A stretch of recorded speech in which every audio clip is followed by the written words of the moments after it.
السلام علیکم ویورز، امید آپ سب باخیر و عافیت ہوں گے۔ اللہ پاک آپ سب کو مجھ سمیت اپنی حفظ و امان میں رکھے۔ سامعین محترم، آج کا ویلاگ پی ٹی آئی کی کارکردگی پر ایک تنقیدی جائزہ۔ آج پی ٹی آئی کی حکومت کے 3 سال مکمل ہوئے۔ 2018 میں تحریک انصاف برسر اقتدار آئی اور آج 2021۔ پاکستان تحریک انصاف کا سلوگن صاف چلی، شفاف چلی، تحریک انصاف چلی۔ ویورز، آج کا ویلاگ پاکستان تحریک انصاف کی کارکردگی پر ہونا چاہیے۔ اس میں خامیاں بھی ہونی چاہیے، اس میں خوبیاں بھی ہونی چاہیے، لیکن آپ دیکھتے ہیں کہ ہر روز 7 بجے سے شام رات 11 بجے تک تقریباً تمام ٹی وی شوز پر جو بحث مباحثے ہوتے ہیں وہ آپ کو حکومت کی کارکردگی ہی بتا رہے ہوتے ہیں۔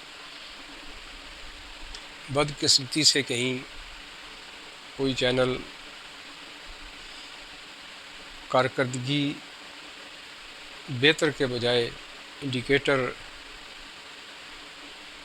جو ایکچول ہیں وہ دے، تو آپ کو پتہ ہی ہے کہ اس وقت میڈیا کی آزادی کس حد تک ہے، جس کی میں بھی آگے کچھ ڈیجٹ وائز اس کی ڈیٹیل آپ کو دوں گا۔ تو آج بات کر لیتے ہیں کہ پاکستان تحریک انصاف جو احتساب کے سلوگن کے ساتھ اور الیکشن ریفارمز کے ساتھ آئی تھی، اور ساتھ ساتھ اس کا تیسرا دعویٰ جو تھا یا تیسرا وہ نعرہ کہہ لیں یا مینڈیٹ تھا، وہ تھا کرپشن کا۔ تو اس میں پی ٹی آئی کی گورنمنٹ کہاں تک کامیاب ہوئی؟ سب سے پہلے ذکر کر لیتے ہیں احتساب کا۔ سامعین محترم، وقت گزرنے کے ساتھ ساتھ آپ نے بھی دیکھا اس وقت تک نیب یا دیگر ادارے جو احتساب سے متعلق ہے، بدقسمتی سے تمام اپوزیشن ہی کی طرف ان کی ڈائریکشن ہے۔ آپ دیکھ رہے ہیں کہ اپوزیشن لیڈر اور دیگر اپوزیشن رہنما ان کے خلاف مقدمات بنائے بھی جاتے ہیں اور کچھ پرانے مقدمات کو ریفریش کر کے یا ریپروڈیوس کر کے پیش کیا جاتا ہے۔ میں فگر اور فیکٹس میں اس لیے نہیں جانا چاہتا کہ 7 سے 11 بجے کے جو ٹی وی شوز ہوتے ہیں وہ یہی کچھ بتا رہے ہوتے ہیں۔ تو آپ دیکھیں کہ یہ ہمارا انتخاب ہے، کتنا ہی اچھا ہوتا کہ اکراس دا بورڈ احتساب ہوتا، اس میں اپوزیشن بھی ہوتی، اس میں حکومتی پارٹی کے لوگ بھی ہوتے۔ یہ نہیں کہ حکومتی پارٹی کے لوگ نہیں ہیں یا وہ پاک صاف ہیں، میں آگے چل کے ان کی بھی ڈیٹیل آپ کو بتاتا ہوں، تو آپ کو اندازہ ہو جائے گا کہ احتساب کے معاملے میں پاکستان تحریک انصاف کہاں کھڑی ہے۔ آپ یہ دیکھیے کہ خواجہ آصف، خواجہ سعد رفیق، ان کے بھائی احسن اقبال، شاہد خاقان عباسی، شہباز شریف، حمزہ شریف، حمزہ شہباز شریف، نواز شریف، مریم نواز، حنیف عباسی، رانا ثناء اللہ اور دیگر کتنے لوگ، تو یہ سارے پاکستان مسلم لیگ نون کے۔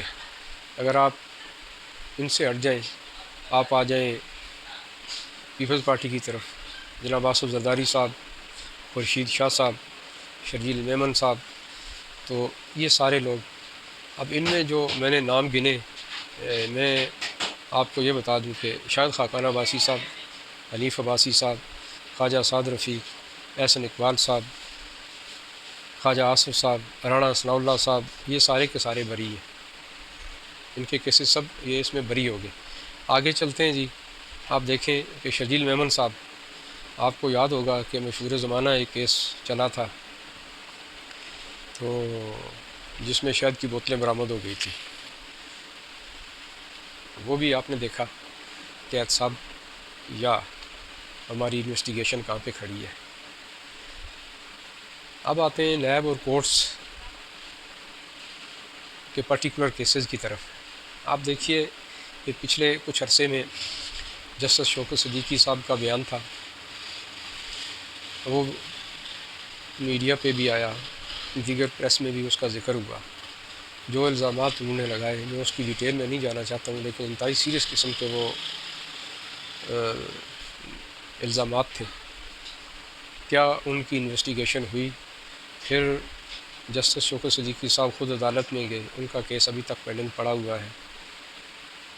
اگر یہی انصاف کا معیار ہے تو آپ خود سوچ سکتے ہیں کہ پاکستان تحریک انصاف کو دیکھ کر اگر دیکھا جائے تو یہ کہاں پہ ہے۔ پھر دیکھتے ہیں جی قاضی فائز عیسیٰ صاحب۔ قاضی فائز عیسیٰ صاحب کے خلاف خود حکومت نے ریفرنس بنایا، اور پچھلے دنوں اس کا فیصلہ بھی آ گیا۔ یعنی آپ دیکھیں کہ اس ریفرنس کو غلط قرار دیا گیا اور رد کر دیا گیا، مسترد کر دیا گیا۔ یہ تو خود پاکستان تحریک انصاف کی حکومت انوالو ہے، کورٹس تو درکنار۔ تو کیا جن لوگوں نے غلط ریفرنس بنایا اور اس کی پاداش میں جتنی جگ ہنسائی ایک جسٹس کی ہوئی، پھر ان کے فنڈامنٹل رائٹس متاثر ہوئے، ان کی اہلیہ کے ہوئے، تو کیا ان کو انصاف ملا؟ اب تک تو کچھ بھی نہیں ہے۔ پھر آپ نے ایک مشہور زمانہ اسکینڈل، ویڈیو اسکینڈل آپ کہہ لیں، وہ جج ارشد ملک صاحب کا آپ نے دیکھا، وہ خود جگہ جگہ وہ بیان دیتے رہے جب وہ حیات تھے، اعترافی ویڈیو کہ مجھے بلیک میل کیا گیا اور مجھ سے نواز شریف صاحب کے معاملے میں جو فیصلہ کروایا گیا۔ کیا آج تک وہ محترم تو اللہ کو پیارے ہو گئے، لیکن آج تک اس کا کوئی فیصلہ ہوا؟ یا نواز شریف صاحب کے اس کیس سے متعلق جو اس حالت میں اگر دیکھا جائے تو پھر وہ نل اینڈ وائڈ ہو جاتا ہے، تو کیا کچھ پیش رفت ہوئی؟ لیکن کچھ بھی نہیں۔ پھر ایک اور معاملہ دیکھ لیتے ہیں کہ ڈسکا الیکشن، مشہور زمانہ الیکشن، اس میں آپ دیکھتے ہیں کہ 20 پولنگ آفیسرز کو ہی اٹھا لیا جاتا ہے، وہ 24 گھنٹے غائب رہتے ہیں۔ تو آپ دیکھیں کہ یہ کیا ہو رہا ہے، کیا یہ انصاف کا سٹینڈرڈ ہے؟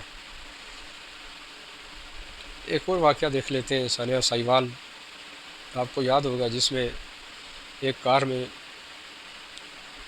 بچوں کے سامنے ان کے والدین پر گولیاں برسائی گئی۔ اس کا فیصلہ کہاں گیا؟ بچوں کو انصاف ملا؟ آج تک نہیں ملا۔ تو سامعین محترم، یہ کچھ چیزہ آپ کو میں بتا رہا ہوں۔ پھر لیٹسٹ آزاد کشمیر میں الیکشن ہوتے ہیں تو ہمارے وزیر امور کشمیر علی امین گنڈا پور صاحب وہاں تشریف لے جاتے ہیں، اور وہاں جو لینگویج وہ یوز کرتے ہیں، جس طرح کا وہ ماحول بناتے ہیں، وہ کسی سے ڈھکا چھپا نہیں ہے، اور اس پہ election commission Azad Kashmir notice لیتا ہے، ان کو حکم دیتا ہے کہ جی آپ آزاد کشمیر چھوڑ دیں۔ لیکن قانون کی دھجیاں عمران خان صاحب خود ساتھ بیٹھ کر اڑواتے ہیں، اور اگلے ہی دن جلسے میں ان کو ساتھ بٹھا کر ساتھ تقریر بھی کرواتے ہیں۔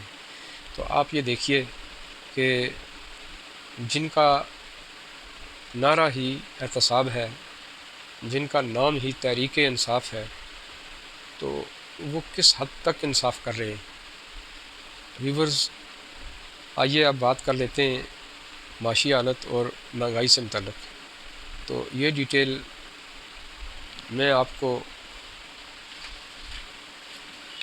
کچھ پکچرز کی مدد سے دیتا ہوں، مجھے امید ہے کہ آپ بہت بہتر انداز میں اسے سمجھ لیں گے۔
جی، تو آپ نے پکٹورل ویو کی مدد سے فگر اینڈ فیکٹس دیکھے ہوں گے، آپ کو اندازہ ہو گیا ہوگا کہ پاکستان تحریک انصاف کی 3 سالہ کارکردگی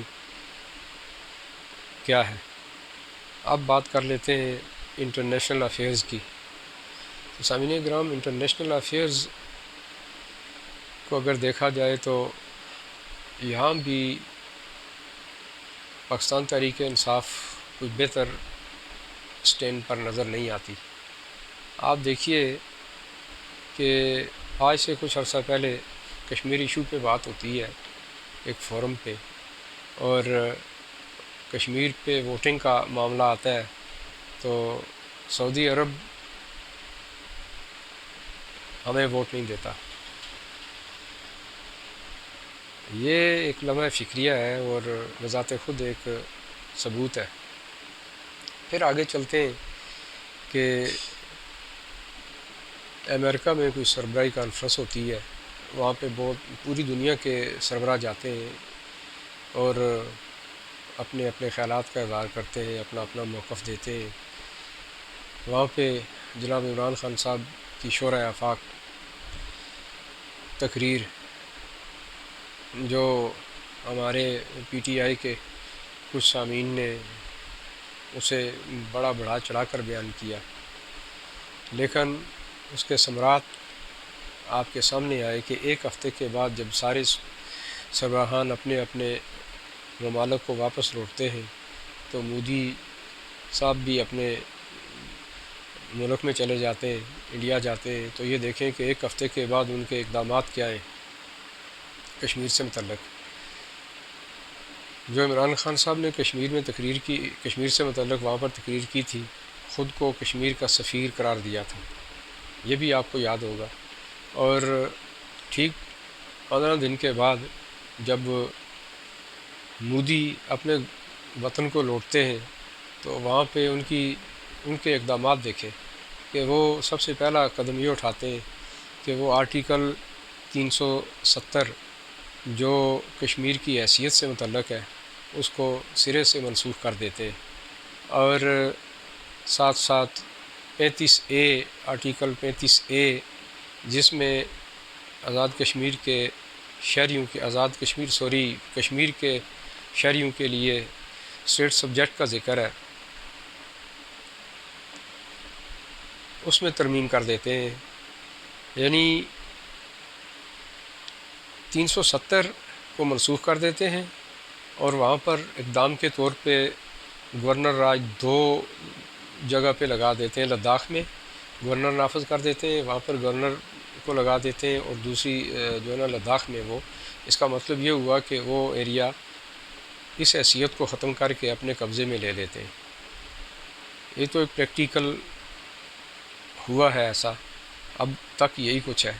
پھر اسٹیٹ سبجیکٹ کی میں نے بات کی 35A کی، آرٹیکل 35A، اس کے تحت آزاد کشمیر، مقبوضہ کشمیر، ان کے جتنے بھی شہری ہیں، مقبوضہ کشمیر کے جتنے بھی شہری ہیں، تو ان کو ایک تحفظ یہ حاصل تھا کہ ان کی جائیداد، زمین وغیرہ، پراپرٹی جتنی بھی ہے وہ کوئی باہر سے آ کے نہیں خرید سکتا تھا۔ آپ دیکھیں کہ اب اس آرٹیکل میں جب ترمیم ہو گئی تو اس میں یہ کیا گیا ہے کہ اب ہر کوئی وہاں پہ جا کے یہ پراپرٹی خرید سکتا ہے، جس کے نتیجے میں وہاں ہندو بہت زیادہ تعداد میں چلے گئے، جا کے وہ پراپرٹیاں خرید رہے۔ اس کا اثر کیا پڑے گا؟ وہ یہ ہوگا کہ 5 سال کے بعد وہ شہریت کے لیے اپلائی کریں گے، اور اس کے بعد وہ وہاں کے شہری ہوں گے، پھر انتخابات ہوں گے، دنیا کو وہ بلائیں گے اور انتخابات کروائیں گے، کمانڈ ان کی ہوگی، اور جو کچھ سامنے آئے گا تو پھر وہ دنیا کو یہ بتائیں گے کہ جی دیکھیں جی، اب تو کہ خود ارادیت کی بات جب آئے گی تو لوگوں نے تو ہمیں ووٹ دے دیا ہے۔ تو یہ پھر سچویشن کیا بنے گی آپ کے سامنے ہی ہے، آپ اندازہ کر سکتے ہیں بخوبی۔ دوسرے لفظوں میں یہ کہیں کہ کشمیر پہ بھی ہم لوگ بہت پیچھے رہ گئے، اور یہ کس کے دور میں ہو رہا ہے؟ آج تک نہیں ہوا، یہ عمران خان صاحب کے دور میں، ان کی دور حکومت میں ہو رہا ہے۔ تو یہ چیزیں ہیں یہ کچھ فگر اینڈ فیکٹس ہیں۔ پھر حالیہ افغان ایشو پہ بات کر لیتے ہیں۔ آپ نے دیکھا کہ طالبان نے ودن 7 days افغانستان پہ قبضہ کر لیا، اور جو سچویشن آپ کے سامنے ہے اس وقت، تمام ممالک پاکستان کو بحیثیت پڑوسی ملک فون کرتے ہیں، عمران خان صاحب کو فون کرتے ہیں کہ بھئی آپ فرنٹ پہ آئیں اور آ کے اس چیز کو دیکھیں۔ ہوتا کیا ہے کہ روس اور چین وہ پہلے سے بیان دے دیتے ہیں، پڑوسی ملک ہیں یہاں کے اس کے افغانستان کے، وہ پہلے سے بیان دے دیتے ہیں، وہ خیر مقدم کرتے ہیں اور ان کے حق میں، طالبان کے حق میں بیان دیتے ہیں، ان کی حکومت کو بھی تسلیم کرتے ہیں۔ ابھی بنی نہیں ہے لیکن ان کی حکومت کو بھی وہ ان کو مانتے ہیں، تسلیم کرتے ہیں۔ تو دوسرے لفظوں میں انہوں نے یہ انڈیکیٹر دے دیا کہ جی خطے میں یہ سچویشن ہے۔ اس کے باوجود بھی عمران خان صاحب کو جو بائیڈن صاحب کا فون آتا ہے کہ جی آپ جلدی نہ کریں، اور اس وقت تک ہم نہ ادھر کے ہیں نہ ادھر کے ہیں، اب تک ہم نے کوئی فیصلہ نہیں کیا۔ تو یہ سچویشن ہماری بنی ہوئی ہے۔ پھر کارکردگی کون سی رہ جاتی ہے، پھر کون سی فیلڈ رہ جاتی ہے کہ جس میں یہ کہا جائے کہ جی کارکردگی کے اعتبار سے موجودہ حکومت تمام دیگر حکومتوں سے بہت بہتر ہے۔ آپ بہتر جج ہیں، آپ کے سامنے یہ سچویشن ہے، جو فگر اینڈ فیکٹس آپ کے سامنے ہیں، یہ سارے کے سارے میری طرف سے نہیں ہیں، یہ باقاعدہ اتھینٹیکیٹڈ قسم کے فگرز ہیں۔ آپ خود بھی سرچ کر سکتے ہیں، دیکھ سکتے ہیں، خود اندازہ کر سکتے ہیں۔ تو کارکردگی کے اعتبار سے پاکستان تحریک انصاف کہاں کھڑی ہے۔ اس کے ساتھ ہی مجھے اجازت دیجیے، اور آخر میں یہی کہ اس چینل کو سبسکرائب ضرور کیا کریں، بیل آئیکن بھی پریس کیا کریں، اور لائک ڈس لائک وہ بھی بہت ضروری ہے، تاکہ مجھے بھی اندازہ ہوتا رہے کہ میں کہاں غلطی کر رہا ہوں، تاکہ میں بھی اپنی اصلاح کر سکوں۔ اس میں فراخ دلی کا مظاہرہ کیا کریں۔ اس کے ساتھ ہی مجھے اجازت دیں۔ اللہ پاک آپ سب کو اپنی حفظ و امان میں رکھے۔ اللہ حافظ۔